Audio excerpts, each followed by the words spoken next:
You're listening to Your Words Unleashed podcast with host Dr. Leslie Wong, helping women scholars master their writing habits and publish a book that matters.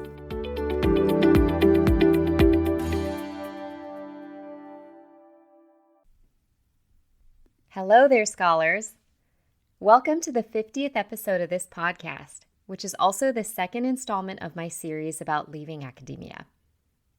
The first one I recorded on this topic, which was episode 45, helped people assess their situations. In it, I shared my own story of why I decided to leave a tenured faculty position. And I also offered some useful questions to help people figure out whether it's their specific job that's the problem, or whether it's the profession itself that needs to change. On today's episode, I want to talk about the top beliefs people must question and unlearn if they want to be happier in academia, or if they want to leave it in an emotionally healthier place. For those of you who know my coaching philosophy, everything starts with your beliefs. We often don't question our assumptions, which tend to be based on externally agreed upon notions that we internalize over time. Anyone who's been in academia for a few years will be very familiar with the list I provide below. What's different is that I'm going to ask you to really question whether these things are true and helpful to you, rather than to your institution or to the profession at large. There's a famous quote that's widely attributed to Mahatma Gandhi that goes, "Your beliefs become your thoughts become your words become your actions become your habits become your values become your destiny." I'm not sure I fully agree with the order of these because I think our values are more inherent and come earlier in this list. But I take his point that your beliefs ultimately create your destiny, as in your daily reality. And if you're struggling in your daily life, as many academics are, it's imperative to take a deeper look at what you believe to be true about your situation. Once you know which underlying beliefs are operating, you can choose to reframe them or to take action to change things for the better. I've noticed that scholars in career crisis typically try to act their way out of problems. They often jump too quickly into trying to learn new skills or into turning their CVs into professional resumes. And there are tons of really great job strategies out there that you should definitely pursue. But I assure you, they will be far more effective once you've taken a closer look at your beliefs about your work. A lot of people leave bad situations in academia just to find themselves in similar scenarios outside of it. Therefore, I believe you need to recenter yourself in your priorities. You must instill strict boundaries with work now so you don't take bad habits into the next stage of your career. There are so many beliefs that need to be challenged that I'm going to split them into 2 episodes. So this episode will cover the top 4 beliefs you need to question and unlearn in order to create more sustainability at work. And the next episode will cover the top 5 misconceptions about leaving academia that keep folks stuck and afraid to seriously consider a different path. You can find the full transcript of this episode at yourwordsunleashed.com/50. So let's get into the beliefs that I think academics need to unlearn. Now that I've been out of the academy for a year and a half, I have a much broader perspective on the whole enterprise. But when I was in the midst of questioning whether academia was right for me, I could not see the forest for the trees. I knew that something was off because I was desperately unhappy and unfulfilled. Yet everyone else around me also seemed overworked and unsatisfied, but they were not looking to leave. So I felt very isolated and alone. I used LinkedIn to engage with other folks who've gone through the same thing. Previous to that time, I rarely used social media for anything.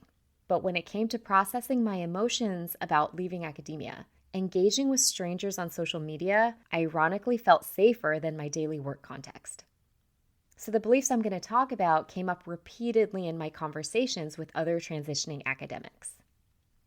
I'm not presenting them in any particular order, but I do think that taken together, they contribute to a powerfully oppressive work culture that makes many academics miserable and unhealthy.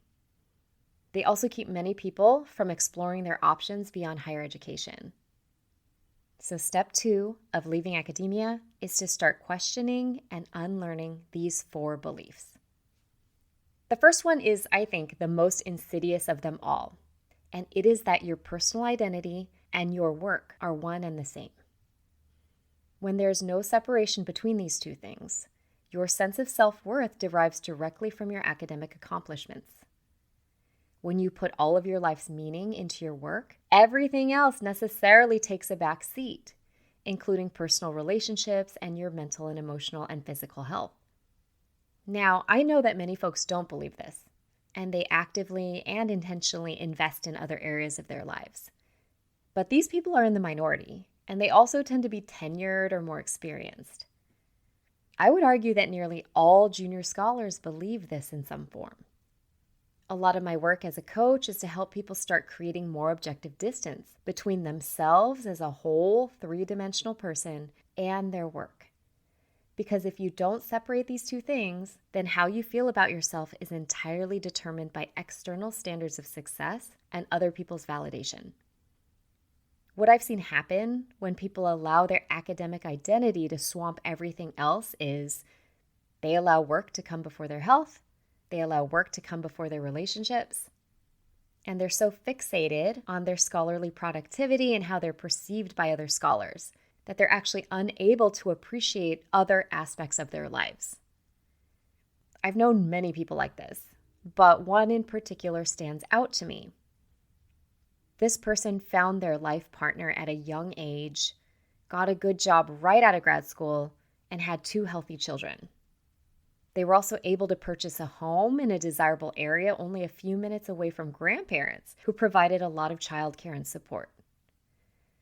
But this person only ever talked about academia, and not in a good way. They spent a lot of time complaining about their job and envying other people who seemed to have better positions. To me, as someone who uprooted my life many times for work and deeply yearned for a partner and children and to live near my family, I thought this was bonkers.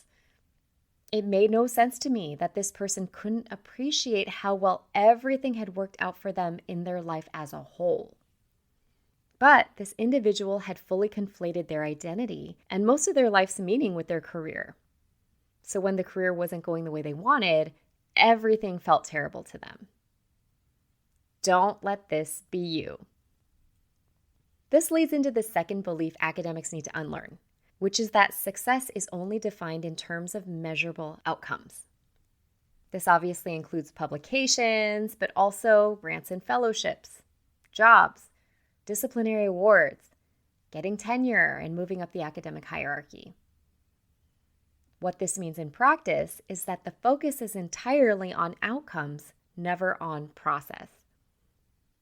When success is defined externally, your self-worth hinges on hitting or surpassing standards that you may or may not actually agree with or even value on an internal level. For example, I have a core value of accessibility and transparency. Therefore, I've always believed in making academic research available to the general public. I mean, why do years of intensive research and writing only for it to be kept behind prohibitively expensive paywalls that only benefit exploitative publishing companies? I was an early adopter of academia.edu and put all of my published work there for public consumption. And the fascinating thing is that my most professionally well-regarded article, which appeared in a top-tier journal in 2013, has only ever been downloaded 134 times. Meanwhile, a small study I co-authored with a friend on Chinese adoptees who found their birth parents that we published in a specialized journal has been downloaded nearly 14,000 times. And the difference between them was intent. I wrote the first article to solidify my own career and meet external standards of achievement, while the latter was meant to help other people. And although it was published in 2010, I still receive gratifying messages of thanks from readers. So I'm relieved to be out of a system that ranks contributions by impact factor rather than by things like public engagement. But the larger issue here is that academics are pretty much never asked to create their own definitions of success. So, if you centered your own values and priorities rather than socially constructed standards, what would you consider to be success? And if you have a hard time answering this question, you know that there's some work to do. The third belief I encourage people to question and unlearn is that the work of research and teaching is a calling. Those in higher education hear this message all the time. When work is considered a higher calling, this means that money does not need to be a primary consideration. And instead, people see the reward as being able to do work you love. Sociologist Aaron Check wrote a book I highly recommend called The Trouble with Passion: How Searching for Fulfillment at Work Fosters Inequality.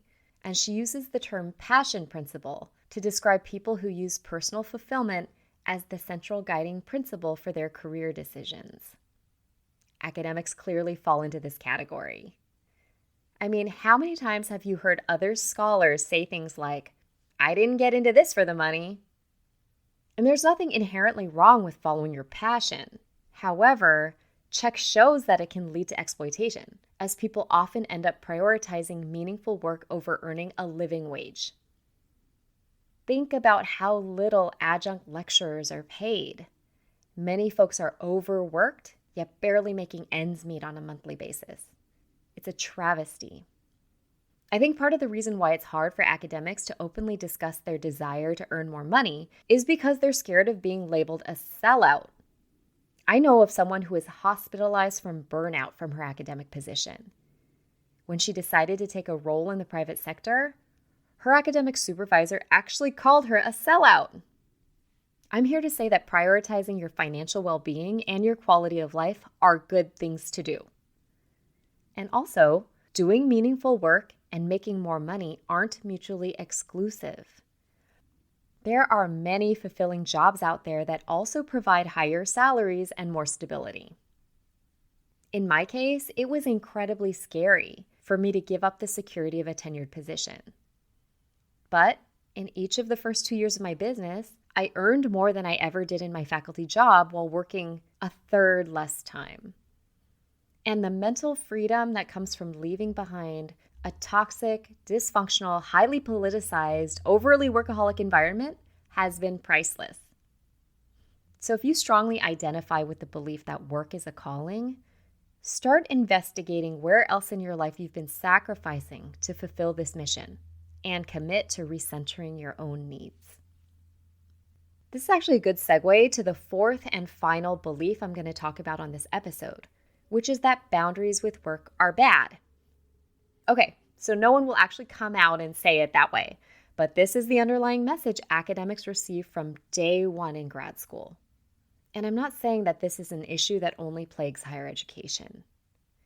Many, if not most, fields have ratcheted up their expectations of workers so that there's always more to do.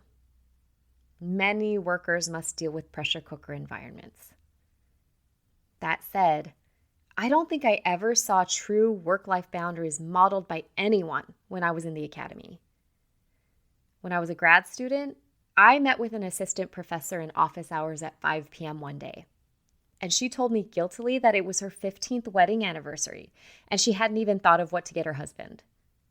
I remember thinking, why are you sitting here with me talking about social theory? Go home. But she was part of the R1 productivity machine and compelled to make those kinds of sacrifices. When I was a faculty member, I was surrounded by workaholics who conveyed that I should always be doing more. In fact, the summer before I began my job, I was put on a highly politicized job search committee. I was asked to meet with job candidates at our annual conference and was trying to answer questions about a department I hadn't even joined yet. Looking back on it, that was so ridiculous.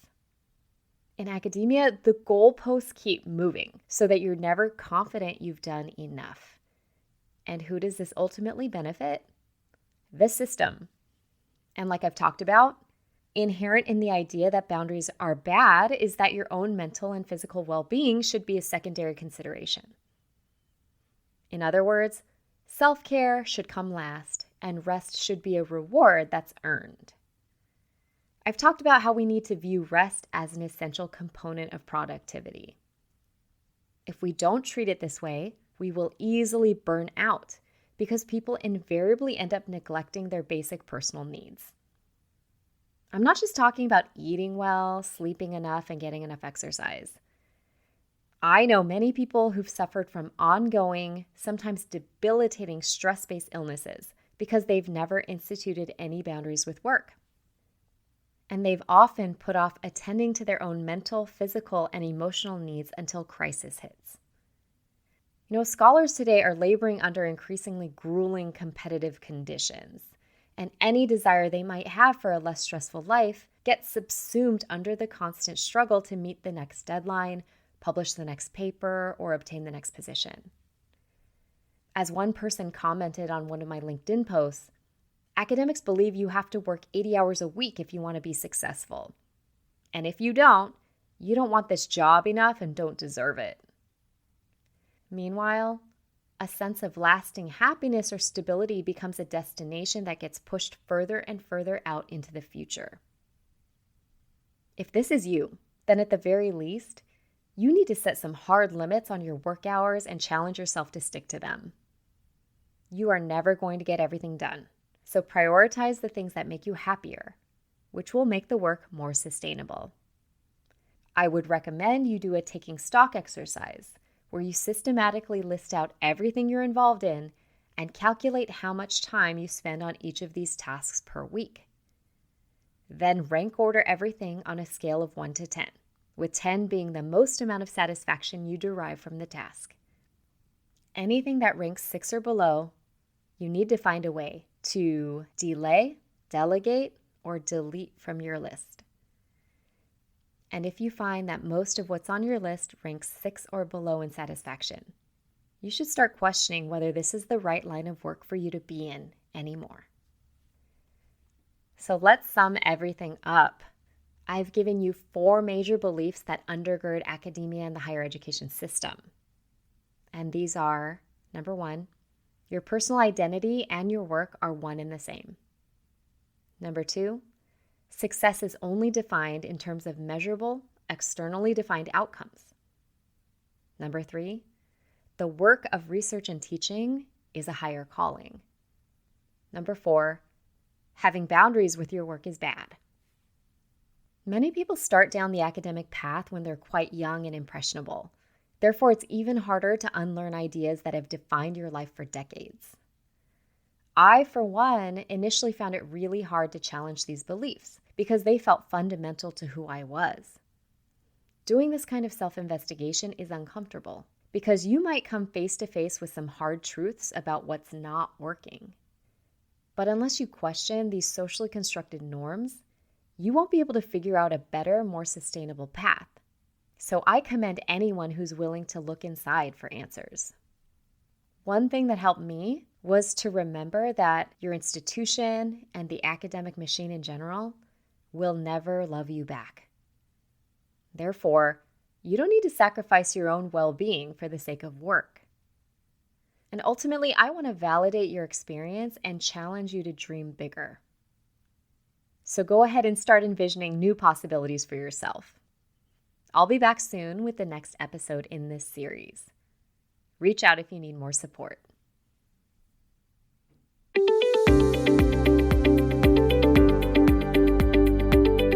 Thanks for tuning in to Your Words Unleashed podcast. If you enjoyed this episode, please share it with other writers or leave a rating and review. To find the full transcript and catch all the latest from me, check out my website, yourwordsunleashed.com. I'll talk to you next time. Happy writing!